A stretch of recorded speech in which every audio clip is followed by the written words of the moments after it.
ഇപ്പോൾ LDF സർക്കാർ കഴിഞ്ഞ 10 വർഷം ഭരിച്ചു.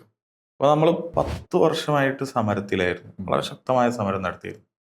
അവരിതിൽ നടത്തിയിട്ടുള്ള ഒരു ഇരട്ടത്താപ്പ് എന്താണെന്ന് വെച്ചാൽ, ഒരു സ്ഥിരം ബാച്ച് പോലും 50 ആളുള്ള ബാച്ചാണ് ഒരു ബാച്ച് എന്ന് പറയുന്നത്. 50 സീറ്റുള്ള ഒരു സ്ഥിരം ബാച്ച് പോലും അനുവദിച്ചിട്ടില്ല. എന്ന് വെച്ചാൽ ഒരു സീറ്റ് പോലും, സ്ഥിരമായ ഒരു സീറ്റ് പോലും മലബാർ മേഖലയിലേക്ക് LDF സർക്കാർ അനുവദിച്ചിട്ടില്ല.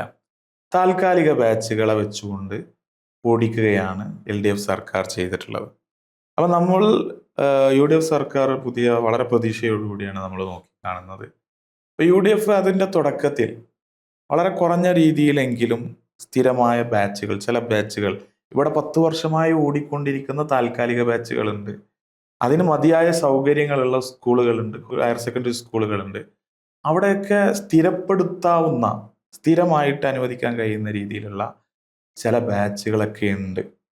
അതിൻ്റെ ഡാറ്റകളും മറ്റുമൊക്കെ ഉണ്ട്.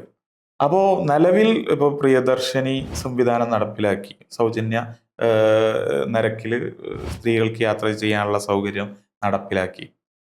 അതേപോലെ വളരെ അടിയന്തര സ്വഭാവത്തിൽ ഇടപെടേണ്ടതും വളരെ പ്രാധാന്യം അർഹിക്കുന്നതുമായിട്ടുള്ള മലബാറിലെ വിദ്യാഭ്യാസ പിന്നോക്കാവസ്ഥ എല്ലാവരും അംഗീകരിക്കുന്ന, LDF അടക്കം അവരുടെ പ്രകടന പത്രികയിൽ അംഗീകരിക്കാത്തവരാരുമില്ല. കഴിഞ്ഞ മന്ത്രിയും അംഗീകരിച്ചിട്ടുണ്ട്, ശിവൻകുട്ടി അടക്കം നിയമസഭയിൽ അംഗീകരിച്ച കാര്യമാണ്.